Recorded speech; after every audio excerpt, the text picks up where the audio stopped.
Ocko, nič ma na tomto svete neurobi šťastnou, len ty. Odním a strhni zo mňa bremeno balvanov, ktoré som si na seba priviazala. Prosím, očisti ma. Nechcem vkladať svoju nádej do tohto sveta. Nechcem sa páčiť ľuďom. Áno, každý deň si stále viac uvedomujem svoje nedostatky, svoje hriechy. Ale ty ma môžeš zmeniť. Jedine ty môžeš premeniť moje rána, moje dni, moje myšlienky.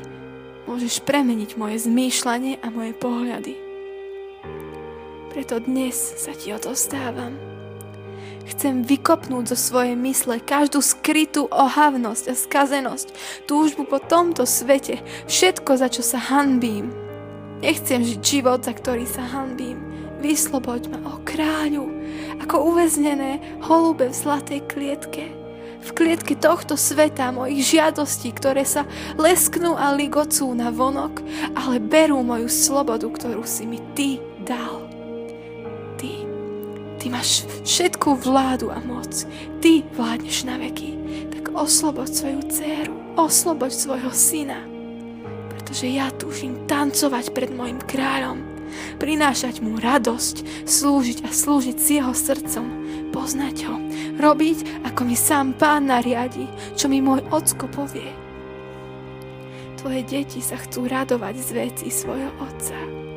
Chcú s tebou bojovať, stávať kráľovi česť. Ty, ó Bože, si mojím Pánom. Duchu Svätý, ja ti ďakujem, že si stále so mnou, že mi radíš, nikdy ma neopustíš, učíš nás chodiť podľa ustanovenia nášho Boha.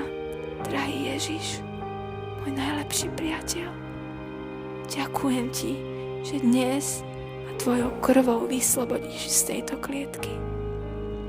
Ďakujem, že ty mi tú slobodu ponúkaš, že ju môžem prijať.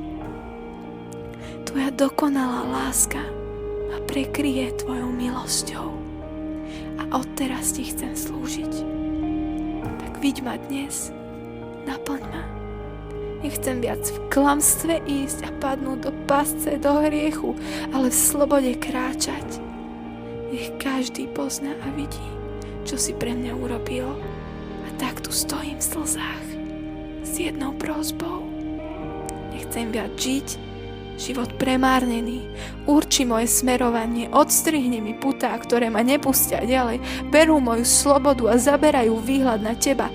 Odstráň tieto múry, ktoré berú moju pozornosť preč od teba a robia ma závislou k tomuto svetu. Nastav moje ucho, aby počulo len pravdu. Otváralo sa len čistote. Prosím, vytrhni svojou mocnou rukou ľudí z môjho života, ktorých tam nechceš vidieť, ktorí nechceš, aby boli v mojej blízkosti ich zlým vplyvom. Už viac nechcem vstúpať na bodliaky a trne pre moju slepotu. Nechcem, aby poškvrňovali moje telo, preto prosím, vylúb prvná z mojich očí a pošli ma ďalej, nech vidím na cestu.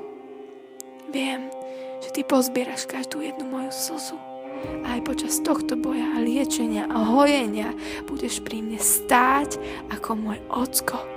Pevne mi budeš držať moju slabú ruku. Aj keď to bolí, teraz mám strach, hľadám odvahu. Skladám seba pred tebou, pretože ty si Pán, ktorý vládneš na zemi a na nebi a poznáš úmysly, ktoré máš so mnou. Vieš, čo potrebujem. Preto ti verím a znova vo viere, v úplnej dôvere, áno, v úplnej dôvere už teraz ti odovzdávam môj život.